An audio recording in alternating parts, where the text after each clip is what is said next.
Samake avec Togodi Samake Bakari Sissoko ça va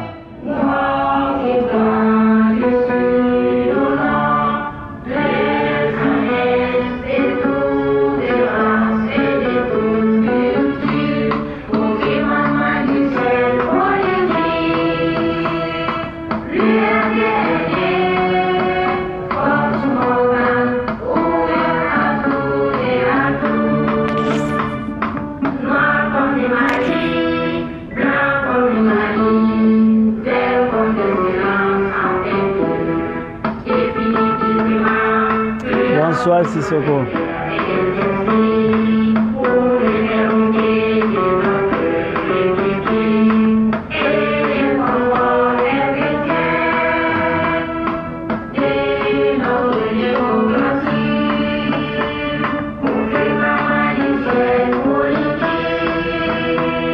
Jati Fofana, Soumaïla Samake.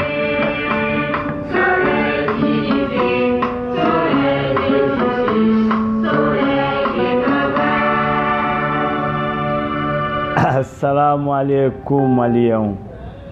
Biye talata ye. Ala ye wakati yirana. Ala ka kile hɛrɛ dani jamana kɔnɔ den bɛɛ lajɛlen ma. Ala ka jamana basigi. Ala ka bɛn ni muɲu ni sabali di jamana kɔnɔdenw ma.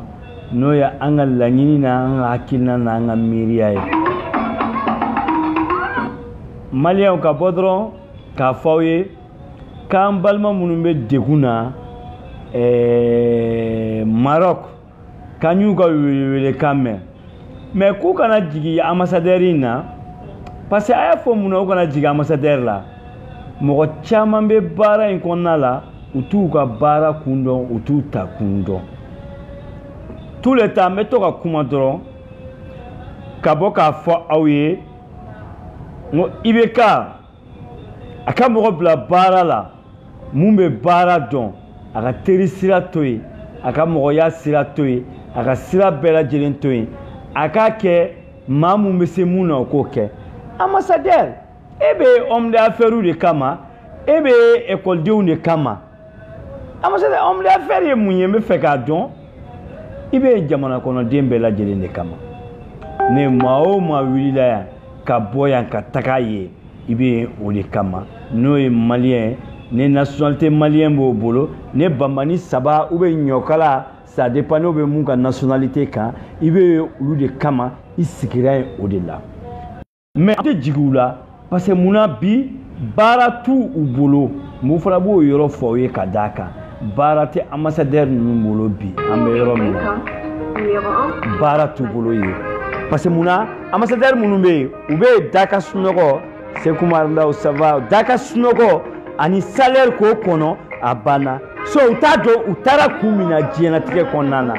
parce que munna i t'a dɔn e ye ambassadeur ye e ye jamanadenw ka lasigiden de ye ne e yɛrɛ taara tungarankew bɛ yen u binn'u de kan e de kan k'u lakana k'u ka droit demander e mais aw ye keleya dɔɔni sa aw bɛ kunu histoire aw b'olu lajɛ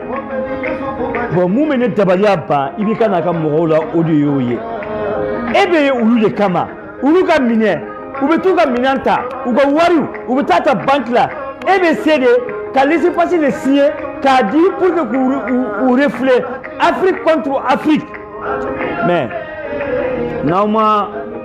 jamana in lajɛ jamana in dafirila dɛ wallahi n'aw ma jamana in lajɛ dirigeants maliens jamana in dafirila comment ça veut dire que e ka tungarankew de taara u bɛ ka taa fɛn de ɲini ka n'a di e faso la Mali in kɔnɔna la bi n'i ye tungarankew bɔ yen bi mun de bɛ yen depuis Lawale Fobi. Depuis Lawale Fobi. Depuis Golo Passoire. Tungare onge ube jilaja ube barake. Tungare ga investissement. Ni yo bo jamana ko nana. Ni tungare ga investissement bo jamana ko nana to bi je. Mais ne fa ne ba ntado ambassadeur ye tiere wabo muso de do. Aya umiri aye ko laje. Awe mali laje. Awe sesi toy. Parce que ne ko fela ye nyela nya ambassadeur ube yoro mi to mi na ye baratu bulu jamana ndone be munu ambassadeur ye occuper le doni hay ni tara kibu yu nyela o e baray mais ngu faso de do aya ila marocain na dron comme on va traiter ka fuka anye joye on va filmer traiter ka anye luka joye no aya ila anye filmer horonde aye malien de horon jeli de ba auna mais désolé ambassadeur mais kuma kan kelendi ima ni be se peuple malien laje dunia donga cha abe yelema bi et ambassadeur e be fanga ka niveau là quel qu'en soit ibe depuis ibe gate ibe kado ntadon mais bi ibe ka clé de konnana ala ne fem fora abe foko ibe ka niyake ne fem fora effectivement c'est vrai. Parce que moi, il y a des gens qui blaguent, des gens qui ont barado, il y a des gens qui blaguent, des gens qui ont bara mérité. Ce n'est pas bara mérité. Aïcha Bonkana,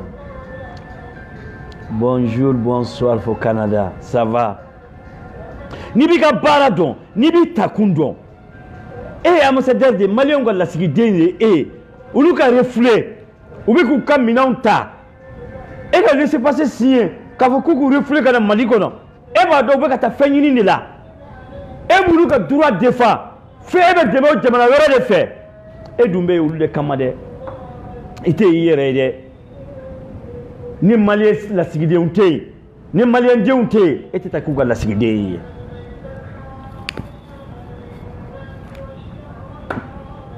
odla tonton kabano go be to ko kuma do fo mba kuma son jilabi ko malien ka doni ka dogo oye tiɲɛ an y'a ye depuis ni parce que dirigeant malien yɛrɛ u y'a yira na k'u tɛ fɛn dɔn parce que ni e bɛ fɛn dɔn ni e ka jamana kɔnɔdenw e bɛ olu de kama comme quoi France ambassadeur ye mun fɔ e de bɛ comme olu ka président ye olu wulila k'u b'u refouler ka na e k'u jaabi ko non e tɛ olu kama e bɛ écoledenw ni homme d'affaires de kama homme d'affaires ye zone de homme d'affaires ye jumɛn a bɛ mun affaire kɛ. Avec moi affaire de quai ni ya école de nous be bourse sur ka tagana ngon nous ne be aventure là ka feñi ni kana ka ciu bangi bagawma ulle be impôt sa dugi ngonna la o impôt de be keka o sara o avion bi o bo wo bourse me bo faso question de konnana la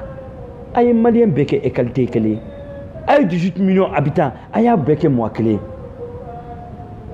ay bonyogona dabla ay fonyogonya dabla nya ye 600 koni ni mamute ibeka fait ou les Maliens, ne m'ont dit que fait ou les Maliens, non. Mali m'a dit en tout cas là de Moro Sirbe Moro Ketama et n'est pas nino tagaya là de et n'est pas ninina 1 247 000 km². Anina beka hake de konnala anina bela jelene oto kambo jonya la kamese ka anwereta kamesa anwere koro ay kleya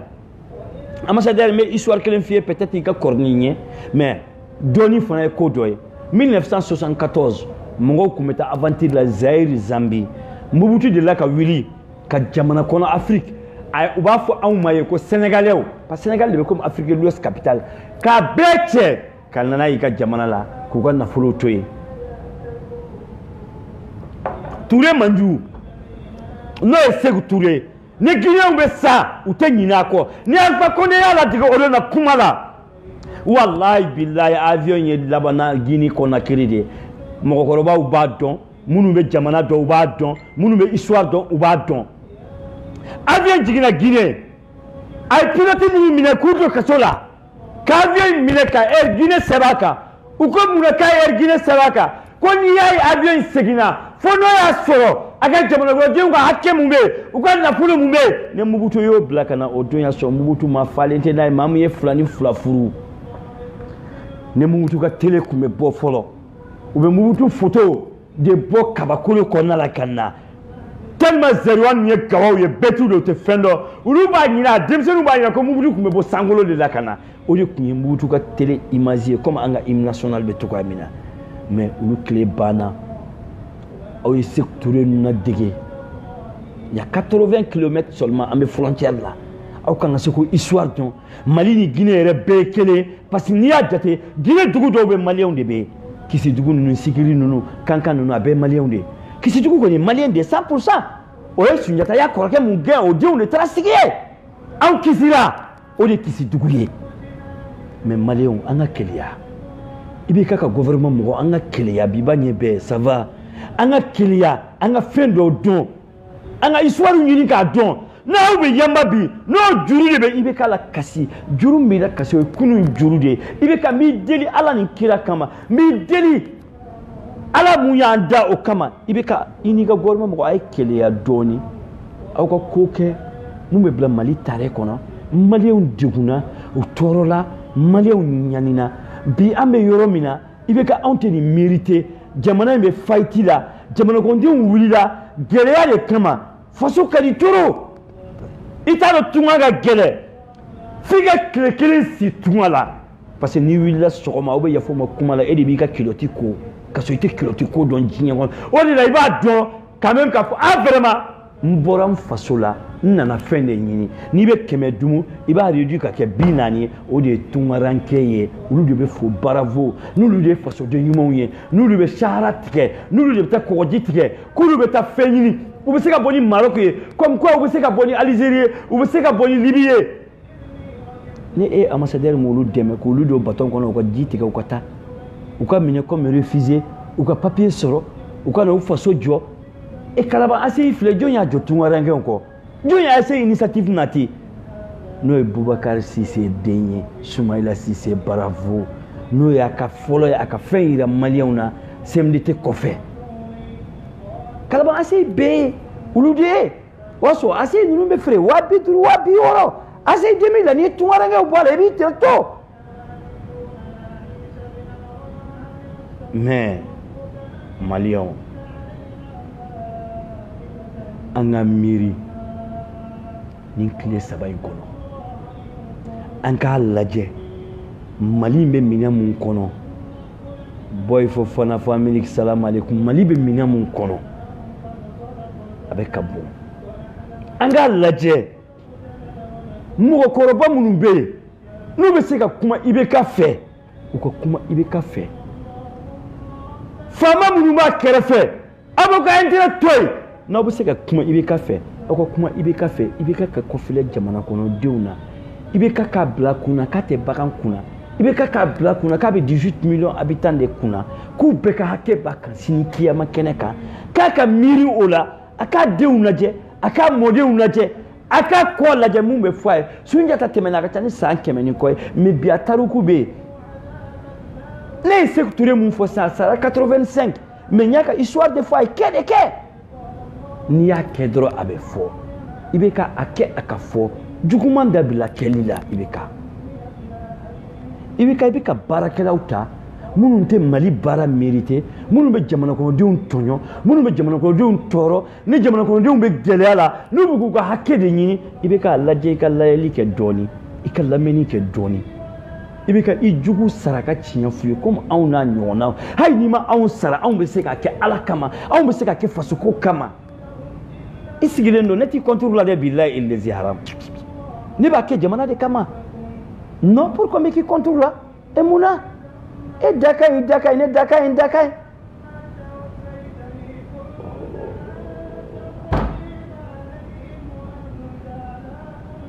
Néné Kake c'est 1983 encore il n'y a pas de problème parce que n y'a ye an faw dɔw bɔra 74 ka na a la reflet la olu ta bɔra k'u ka minɛnw to yen i bɛ ka Musa Tarawele ninnu na dege tun bɛ histoire dɔ fɔ aw ye bi jɔyɔrɔmɛ dɔ tun bɛ yen ko lalakaw ka famille u filɛ nin hippodrome donda la bayala a dɔgɔnin min tun bɛ kɔfɛ Uganda maliyɛn ma wari sɔrɔ kɔfɛ aventure la ka tɛmɛ a kan samaɲiw tilew de don an faw dɔw tun b'a la n'o ye Baba Yara ye u y'u bɛɛ minɛ kaso la mais Musa Traoré en temps o y'a sɔrɔ téléphone tɛ yen telegram de bɛ yen u ka fɔtaw la Musa y'a intervention kɛ hali bi relation diplomatique tɛ Mali ni Kenya ni ɲɔgɔn cɛ relation diplomatique a tɛ Mali ni Kenya ni ɲɔgɔn cɛ malien passeport tɛ don Kenya o exemple kɛra ministre Bathily la aw yɛrɛ ɲɛna y'a ka to IBK ka fɔ wagati kɔnɔna la Musa Traoré y'o intervention kɛ o y'a sɔrɔ o tilew la diɲɛlatigɛ in développé tɛ munna ne état malien k'u mago jɔra wari la n bɛ to ka kuma dɔw fɔ u ye kuma bɔra kuma kɔrɔw de don n t'a woloma état tun bɛ juru ta commerçant bolo olu tun bɛ participer a la bayala o ka wari source o y'o dɔɔnin de Ala ka hinɛ a la hati la olu tun bɛ yen olu bɛ minɛ san minnu na Musa Traoré y'a intervention kɛ i bɛ ka i b'olu histoire lamɛn i bɛ keleya i b'o fɔ i b'o kɛ an b'o fara i tare kan an b'o fara i jamu kan a la n bɛ ka bɔ sisan ministère de la défense niveau la n y'a sɔrɔ sɔrɔsiw bɛ côté ni côté fila bɛɛ lajɛlen na parce que baara t'u la ci t'u la u taara taxi zoro 200 000 employés a ma ɲɛnabɔ u bɛ gardiw la fan bɛɛ lajɛlen fɛ ne yɛrɛ b'a ɲina k'a fɔ fɛn dɔ de bɛ dugu in kɔnɔ ja u dɔ la kelen de bɛ ka na peut-être a bɛ na don défense ou bien gendarmerie yɔrɔ mun bɛ yen a bɛ na don o de kɔnɔna na ye IBK i b'olu bila ka taa an ka nord de la u ka taa an ka nord sauver i b'olu de bila ka taa an ka Sahara sanfɛ an ka tunkarankɛ den dusuma minnu bɛ wuli k'u bɛ taa fɛn ɲini na ko rebelles b'u kunbɛn k'u da u disi kan ko jinɔgɔ b'u bali jinɔgɔ b'u minɛ f'u bɛ sa cɛncɛn sanfɛ cɛncɛn bɛ datugu da la i b'olu bila ka taa yen de Maliyɛnw a ma nɔgɔn dɛ Mali dafirila dɛ n b'o fɔ aw ye dɛ e mun sigilen b'i ka place in na mais don bɛ na i bɛ raison d'a ma don bɛ na i bɛna tunya i ɲɛ la Maliyɛn anw bɛ yɔrɔ min na bi Bamako bi anw tɛ se ka sunɔgɔ bi Mali kɔnɔ dɔrɔn o ye courant yɛrɛ tɛ Mali kɔnɔ bi fleuve de Niger mun b'an bolo n'o bɛ jamana bolo kɔnɔna la e man ka sɛgɛn fo ka diɲɛ wuli n ye ɲama mun fɔ u ye ɲama tuma ni Danbele ye initiative mun fɔ n ye a ɲama in na électricité bɛ se ka bɔ a la o bɛ renforcement di an ka courant ma yanni Ala k'an garijɛgɛ kɛ taram na comme Sénégal ni Côte d'Ivoire bɛ ka mun kɛ parce que taram dilanbaga tɛ Mali kɔnɔ pour le moment o jamanakuntigi tɛ yen o dusu t'a la o baarakɛla t'a bolo o limaniya t'a a la courant bɛ tigɛ su o su baisse de tension a b'an ka ampoule tigɛ énergie de ministre de énergie de l'eau e bɛ mun de kama mun de bɛ yen a ye bɔ ni gɛlɛya mun bɛ yen aw b'a fɔ jamanakɔnɔdenw ye aw bɛ jamanakɔnɔdenw na aviser mɔgɔw ka machine bɛ jeni an ka telew bɛ jeni an dun b'an ka facture sara facture in kɔnɔ TVA mun b'a la 18% Maliyɛn den bɛɛ b'a sara a la o intérêt bɛ taa Mali kun aw de bɛ sara o la Maliyɛnw dirigeants aw bɛ yafa n ma kule tɛ bi pɛrɛn tɛ an ka ɲɔgɔn lamɛn an ka Mali lajɛ an ka intérêt to yen ni mun bɛ se mun na o k'o kɛ n'i tɛ se vraiment a lajɛ i ka wala sɛmɛ tatamili ninnu na dege s'il te plaît tatamili ninnu na dege olu de jɛra fanga kɔ k'a dɔn k'a fɔ u bɛ boli min kunna a sɔn kan t'u da kɔnɔna la u bɔra k'a fɔ vraiment n bɛ nin boli in randi jafɛrɛn de don kungeren de don wa tɔgɔfɛbila de don wa ale t'a dɔn a bɛ sɔn kan min na mais a y'olu lajɛ a ye Nanguma Keita ninnu lajɛ tan de a tɛ ten Nanguma ninnu démission na cogoya min na IBK teri diɲɛ kɔnɔ o ye Nanguma Keita ne ka IBK ye ɲɛ la diɲɛ kɔnɔ a safɔla Nanguma Keita de la Nanguma Keita ye tout près Narena dɔrɔn de ye an kɔrɔ Narena an kɔrɔ Nanguma Keita bɛ bɔ yen de Narena Sivi ça fait quelques kilomètres IBK taara ɲama ka bana bɔ yan ka taa to Nanguma ka dugu de la cela veut dire quoi jamana kanu n'a hinɛ tɛ IBK la ministres na baara yɔrɔ mun kalifalen ba aw la n'a responsabilité ta aw bolo kɔnɔ n'aw ka décision ta aw bolo n'o ye français aya lajay wala semaine jamana kono dium tonyona u torola ko ponze mugo bi andi andoni yeri beaucoup o fona be kaira ko ponze barakala be kelela ko senika ko la ko fona be na kesini ou be na ponze date datugu de quelle heure à midi iba so dogo sormu be gaban iba so sormu kanga do dollar iba so jalousie apparaît ko mu me kanga balance dollar apparaît ce n'est que 70 millions ni ba ta kana fait gouvernement ma ah mais malien au sigire même monde là ne be to ka kuma do fo yo ngo fe mun dona dugukolo duguma fe ma abe jabi ala jinya dongolo sokoma da feda ala dongolo da obe la crossini de laje iba so ko de be ke mun ka juguni kunye ayanga tungara ke utai ay ponze tai mais malien munde jamana de ube mo jumemba an kuna de ube ni balaw jume ya an kuna na ta don ah masa an ye edeli anga hakemu me ibe kabula anyanyi ni e jabaru waidu fe sire be ala malendo tonyo anga hakke tonyo o mine ka da amma masawla masa munum be ka interpersonnel nyini ala e de be wele kan na me jon tonyo ni ga wele likan e de ba me ala anyi deli ala ga sebaya sinsa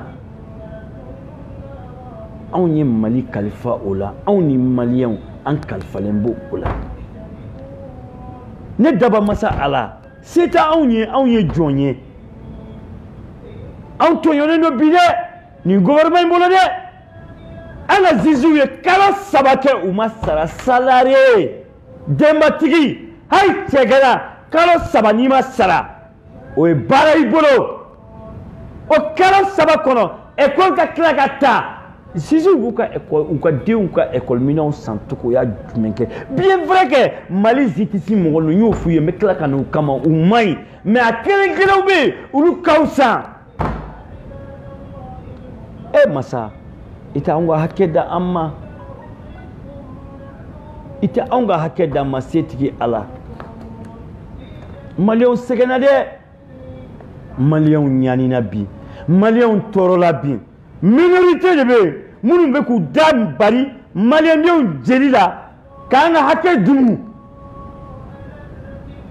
de daba masa Allah ame wele hay sisa Allah peuple ko hakke sumala si c'est peuple le corps na on kalata kafiri sumala sise de irni koro ne manasa ni agarala fni bube yo hakke shuye kadi ibe kama uko interpersonnel kama nyanyi ni e masa Allah subhanahu wa ta'ala fe ko hakke mene ka da amma basigi ni keleya kono sino malion segana bide masa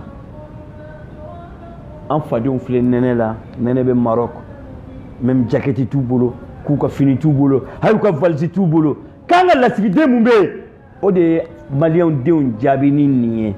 ne dusu qualité do bi la setane ga dusu bi bi yere faganna ibi ke bofu safu ye fu falaki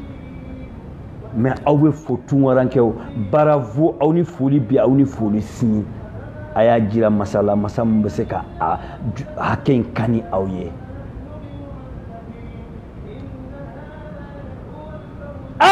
ibeka naka famille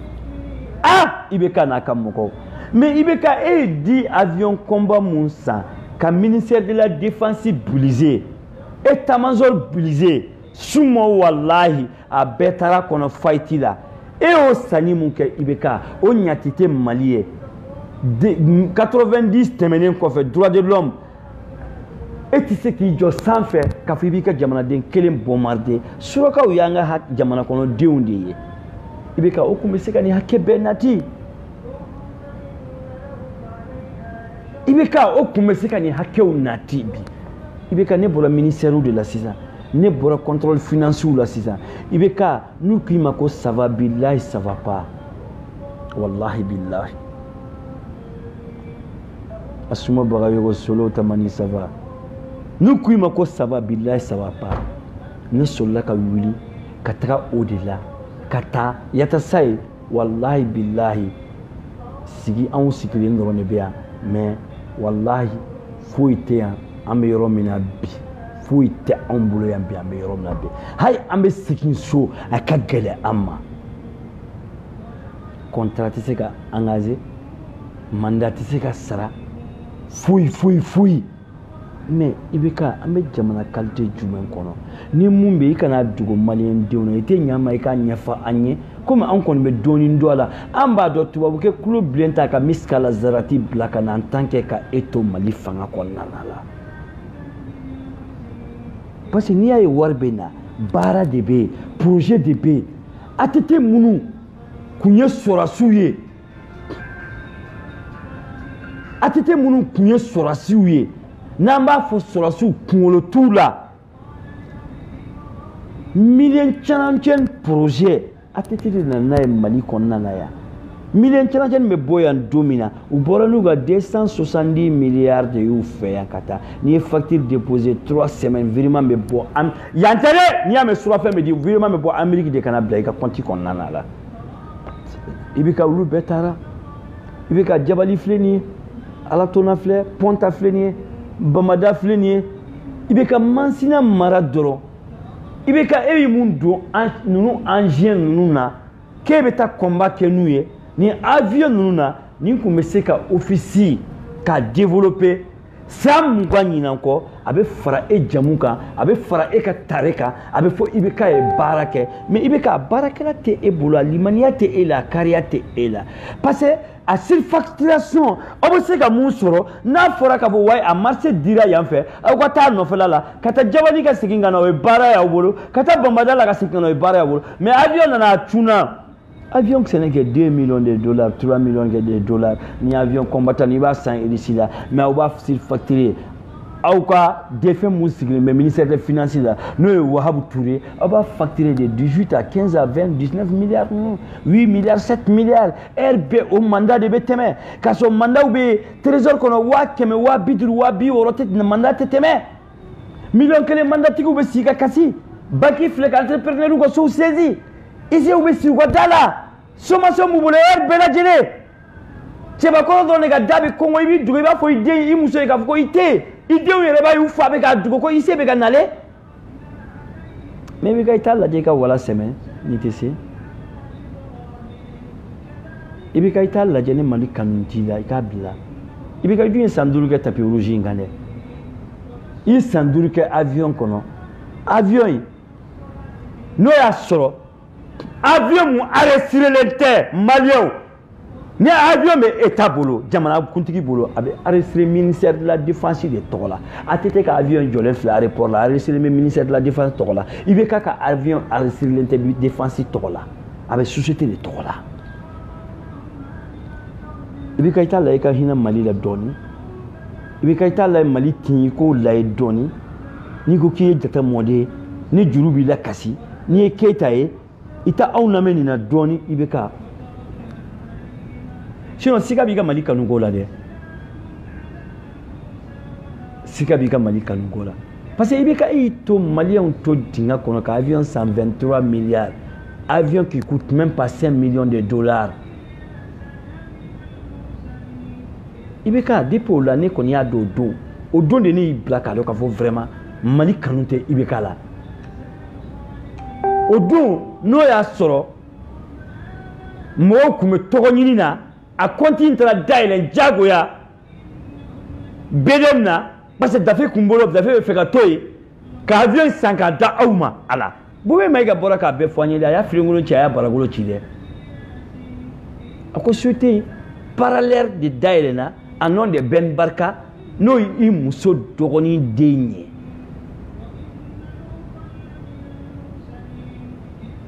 a société dayɛlɛnna olu tɔgɔ la u ye avion in san ka na avion in tilala tuguni maliyɛnw k'o fɔ ye avion k'a bɛ taa dilan kɔfɛla la parce que n'i b'a bɔ i mana fɔ faransi n'i bɛ ka bɔ kɛnɛma dɔrɔn i bɛ di taxi minnu bɛ bɔ a la ou bien n'i bɛ taxi minnu sara a ma sara u ye avion in minɛ avion taxi tilala ka sa plus de 1 milliard et quelque kɔfɛ ka avion kɔnɔna dilan comme Air Force One Mali fantanjugu i bɛ ka anw bɛ cɛmancɛ la Afrique fɛn fɛn kɛlen bɛ ka na Corée an bɛ jɔn de ɲɛ mais an ka bon n'a bɛɛ mais an bɛ jɔn de ɲɛ min ɲininka 8 pays et moi in kɔnɔ an bɛ jɔn de ɲɛ Niger taara k'an to Burkina taara k'an to Côte d'Ivoire ni Sénégal kɔni tɛ mais i bɛ ka min ɲininka an bɛ jɔn de ɲɛ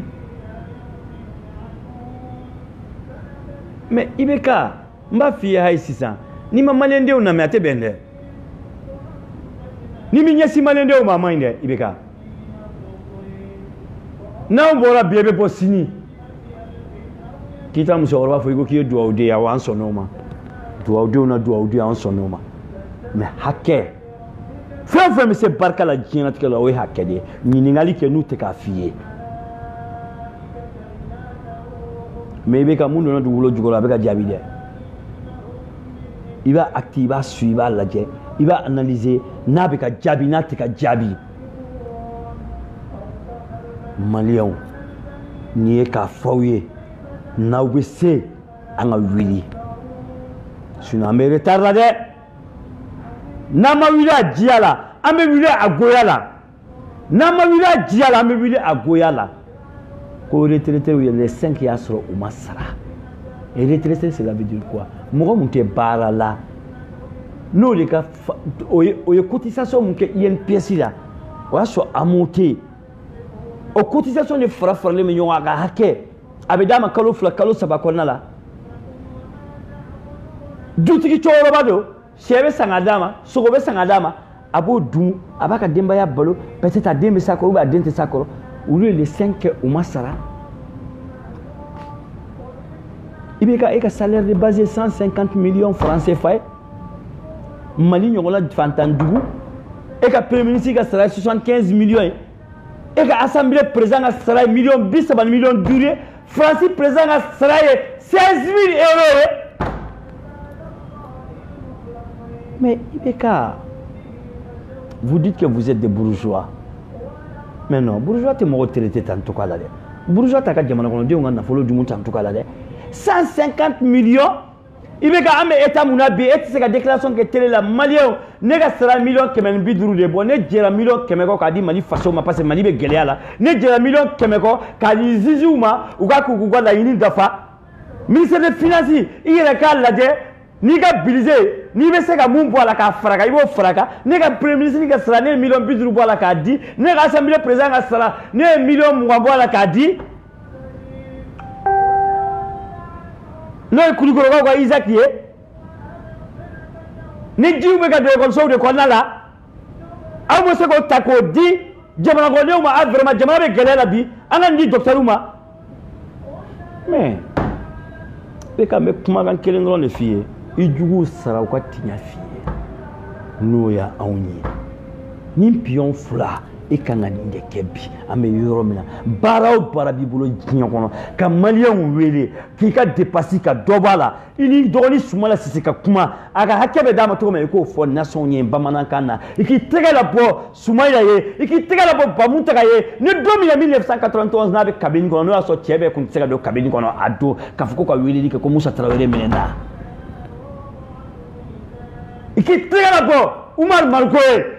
n'ale bambanci ye depuis ala ya da banin do diɲɛ na tigɛ kɔnɔna la a b'o de sɛgɛn n'a gɛlɛya kɔnɔna la a ko ala ko a kira ko jamana de bon a tɛ perdu ala i bɛ ka été dépassé réduit dɔɔni 150 millions salaire de base o ka ca dɛ est ce que Amérique président b'o sɔrɔ Obama ka wari bɛɛ lajɛlen kun ye million 100 de dollars de a ka fan a ye fantan ka tɛmɛ Amérique président bɛɛ lajɛlen kan il veut que le président fait beaucoup de faire na Facebook à la ou veut qu'il y 1000 euros 1000 dollars de ta par mois à bas de kaso il veut que comme eko kibi faraso il y a tien il y a hacker son nebi donné bi fadien to don munu tay parti don yembu don ni idoni e baraka nyon fait munga boutique be place korola akuma ka so nunu jo wakati na 2008 ne le kumbe simandama Ibika mbido me fendo benta fo jabranu ko nala ibika ital laje ika seki ko ika malien de uname ibika ital laje mali be gelea mun ko nala ika dobo ika dépasser ko nala ika dépasser la ibika ko zizu ko hakke duma ika docteur ni médecin ko hakke docteur ni école de ko hakke école de ni école métro ko hakke duma ibika nyunyu me na nyanga nyanga de ibika kaboka fiezo ni grève beti arranger de ibeka nube ga fiye ko nunu e kalo folaw de nunu e dolominaw de nunu e drogutalaw de nunu me manamakaw de fo sumala sise de be nunu nege gubla kumala wallahi sumala ma si blala malien de ne deguna dra be ka hakke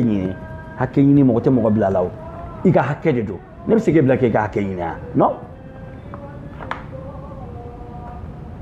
mon frère Ibrahim Boubacar Keïta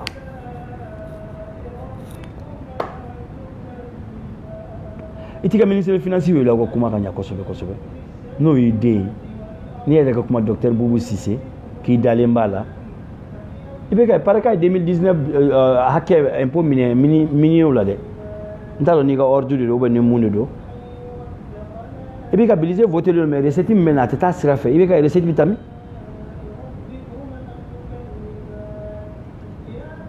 recette bɛ taa min mon père Ibrahim Boubacar Keïta i den de bɛ ka kuma i fɛ comme conseil a bɛ ka tiɲɛ de f'i ye i jugu tɛ n ye fa tɛ n na ŋana tɛ n na n bɛ kuma jamana ka hakɛ n bɛ kuma na n ye jamana ye jamana bɛ ka taga bin dingɛ min kɔnɔna la n ɲɛ b'a la de n ɲɛ b'a la ne ɲɛ b'a la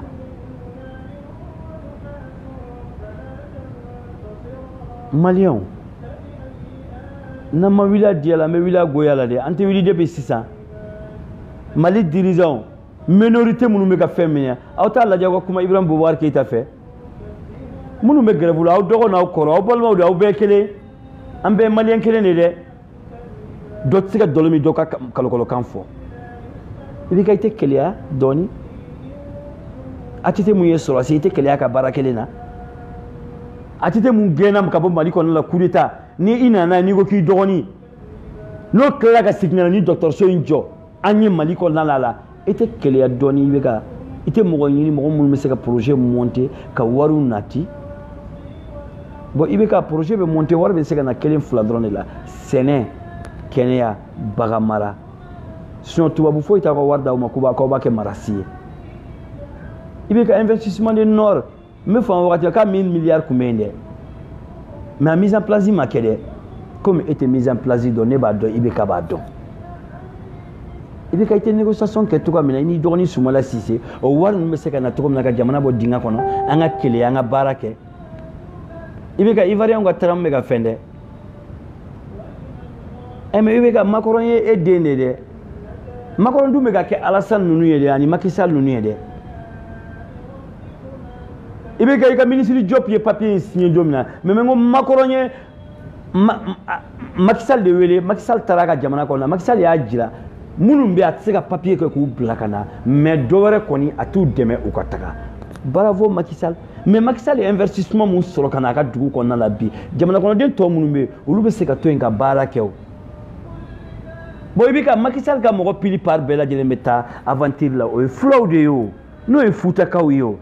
mais ni e bɛ ka fulaw faga i ni donsow bɛ ka fulaw faga ko donso sɔrɔsi pɛntirilen ko donso ka fulaw faga ko sɛdenninw bon Sénégal aventure ye fulaw de i bɛ ka mon père Ibrahim Boubacar Keïta n'i ma mɔgɔw lamɛn i bɛ nimisa don dɔ la dɛ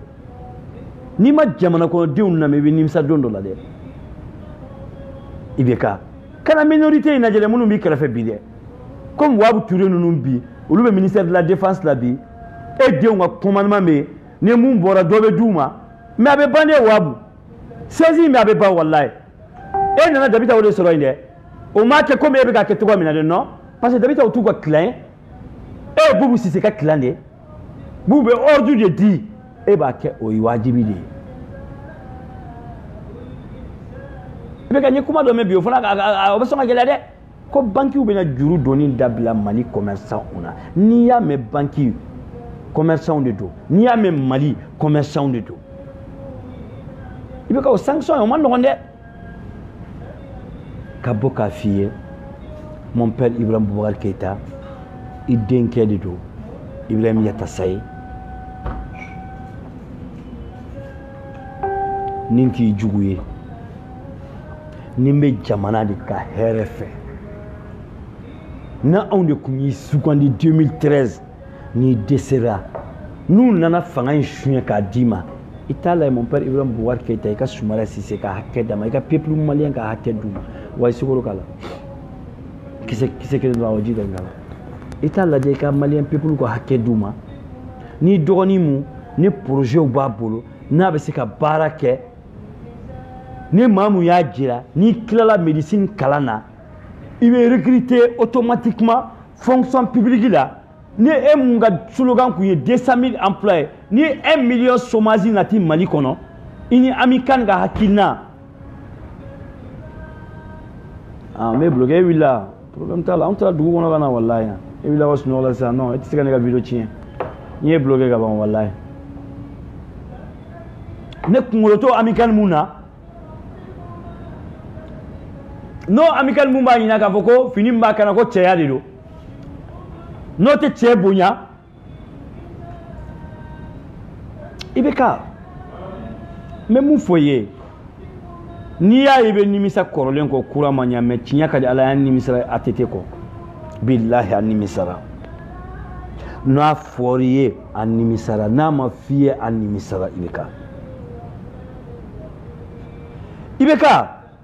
ana maliyon hay shini visa no ya soro million 7 million nani na bi bolo biye ko fe kumita shin ibe nani minai iba dedwaye billahi be million 2 soro tonona hayde barakala munun kumbe doninta ibeka akume nafa do nya bamako konna la be nafa do nya Mali kono après tous les frais moko kumita 4 millions shin ibeka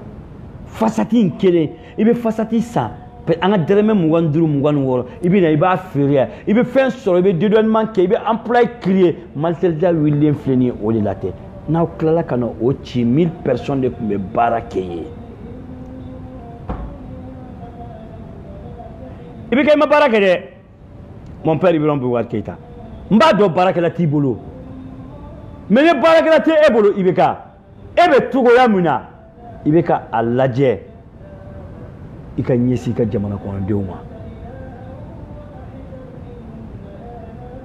alaje Ibrahim Boubacar Keïta ni ka jamana ko ndewma nyoko famia alaje ibeka ika kuma iki bolo la bo parti politique mogoye ka jirula ambambara ukana akwa je akwa kuma akwa jamana laje guerre mondiale temene ibeka kuma de kera Allemagne de kunye fantanye ou sona kuma ma mais bi Allemagne be Europe benye o e bara de ibeka ibe na trambe bara drone de ke anga fadiya nyogona ka bara ke encore ibeka ma bara ke sumala sise de bara ke dai ibeka anga sumala sega hakke dama ko fona laje do be sega bara ke o doli be do dafa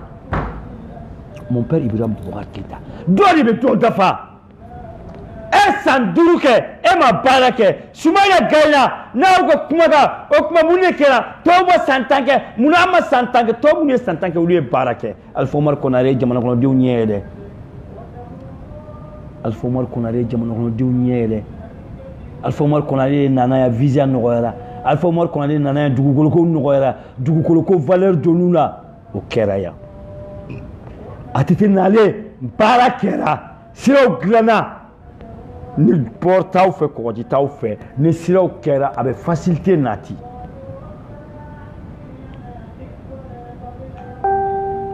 mon père Ibrahim Boubacar Keïta nous bi kinege i denge ne Ibrahim Yatasay ne ba fi ka lame ka soro mi dogoya fentiye malien name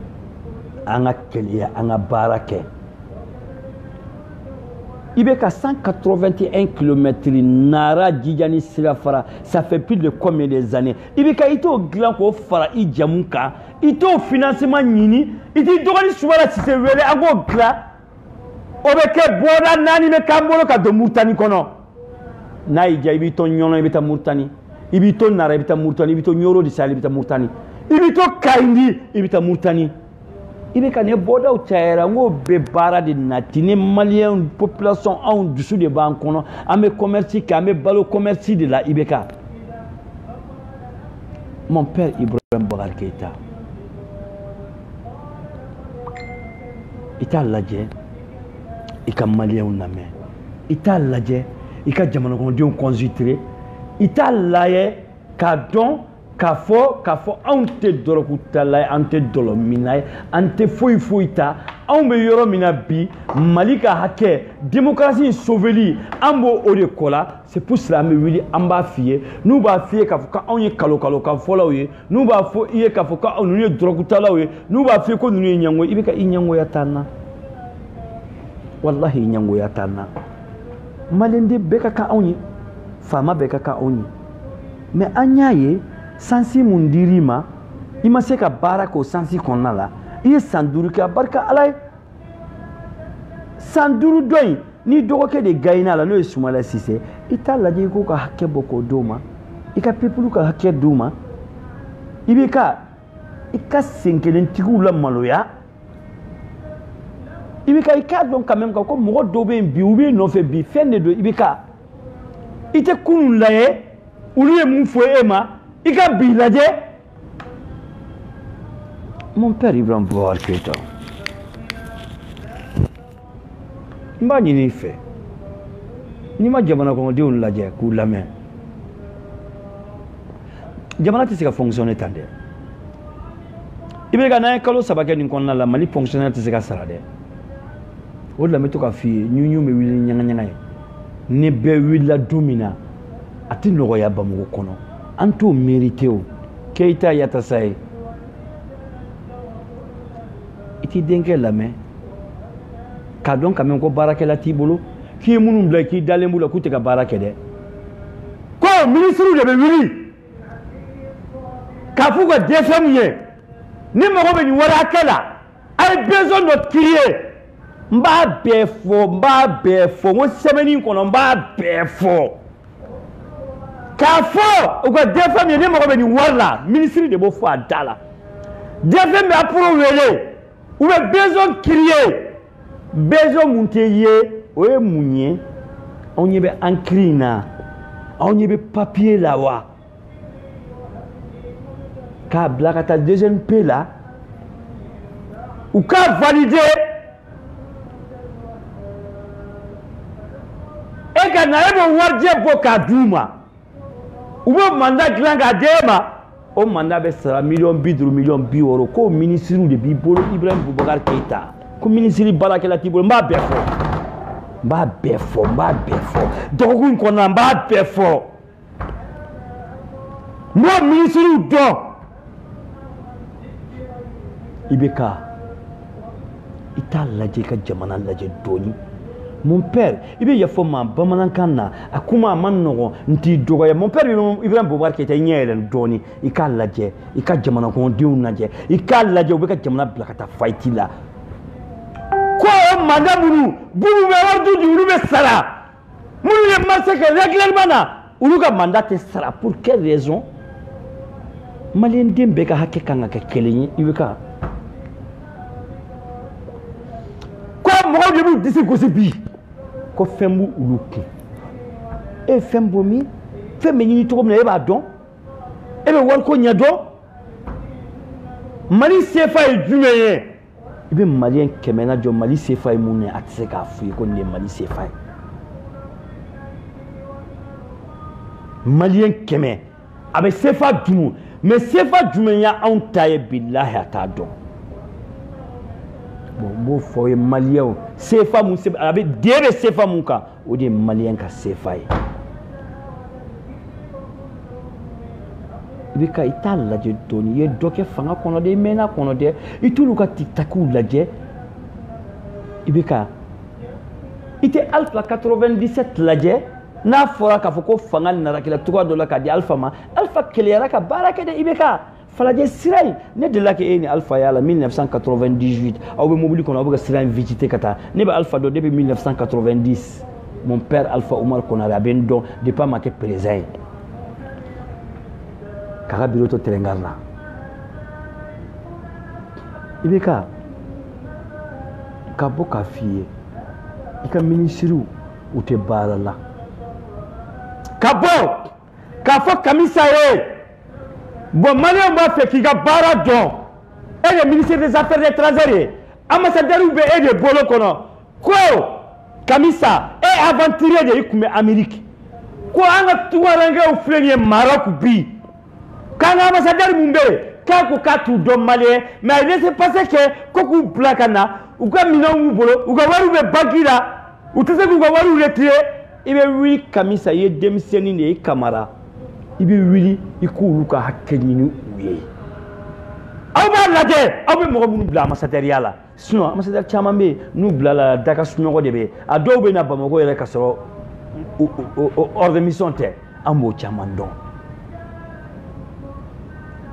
Maliens an ka ɲɛ yɛlɛ Maliens an ka sabali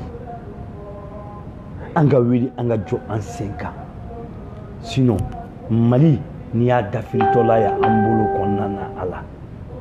bon ne balimaw ni aw tolo n'aw garijɛgɛ ye aw denkɛ aw dɔgɔnin Ibrahim Yatasa ye ka bɔ dɔrɔn k'a fɔ a fa ye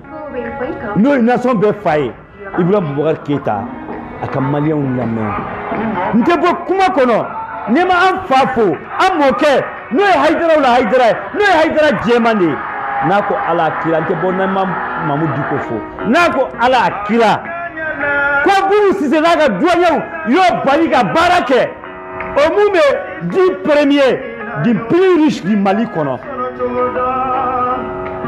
ko mun tɛ balo a ka kalanden ka wari la ko mun mago t'a ka kalanden ka wari la k'a ko Ala a bɛ wari de ɲini a yɛrɛ de pa Ala y'a da ne b'a dɔn a bɛ wari ɲini ani bi ni ɲɔgɔn cɛ i bɛ 86 ta dɔrɔn ka na bila bi la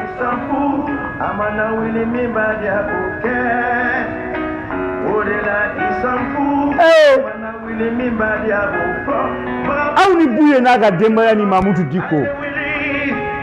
an kalifalen bɛ Ala ka sebaya sinsan kɔnɔ an ka Mali kalifalen bɛ Ala ka sebaya sinsan kɔnɔ an y'a ɲini masa fɛ se tigi de ale masa ye Ala ka kari ni limaniya di IBK ma k'an ka hakɛ bɔ ka da an ma IBK fɔra maninka kariyalen don dɛ IBK a lajɛ i ka Maliens lajɛ IBK a lajɛ i ka minorités to yen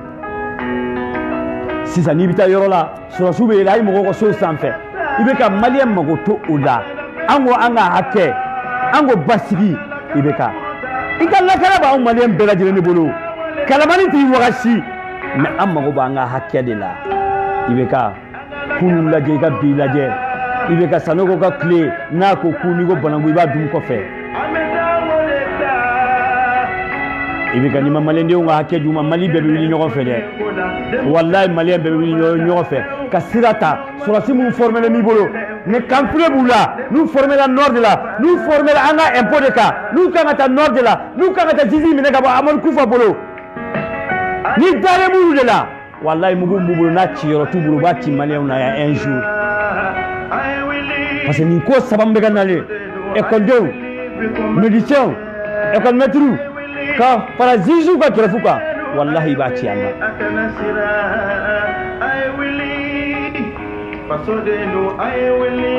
IBK mɔgɔ kɛrɛfɛ jugu lamɛnni to yen kɛrɛfɛ jugu ka lamɛnni to yen IBK n b'a bɛɛ fɔ IBK mɔgɔ min bɛ baara mun mérité o bila u ka baara la o k'o kɛ yani Ala k'an ka hakɛ minɛ i bolo k'a da an ma sinon n b'a bɛɛ fɔ IBK suyɛni bɛ bɔ n da o da n b'a bɛɛ fɔ n bɛ mun dɔn n t'a bɛɛ dɔn dɛ mais n bɛ camanba de dɔn a la tikitaki min bɛ suyɛni kɛ n b'o dɔn douaniers n bɛ nalen aw kama somɔgɔw bɛ wari sɔrɔ nin na ne ne ko wala hawla wala quwwata illa billahi aliyil azim ne ko Ala ne ko a kira n ko n fa n ba dɔn n ye mun kɛ u donna wulaw kɔnɔna la n'an jigi ye Ala n'a kira an jigi an fa n'an baw ye an jigi ye Buya Haidara ni Gidado Koyita ye n'an siranna aw ɲɛ dɔrɔn o kuma Ala k'o ye nkalon ye n b'a bɛɛ fɔ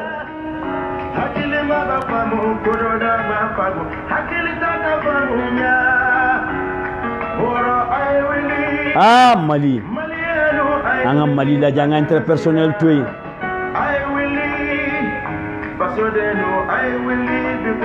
wallahi an wulila an wulila ala ka wula hɛrɛ da ni jamana kɔnɔden bɛɛ lajɛlen ma ala ka jamana basigi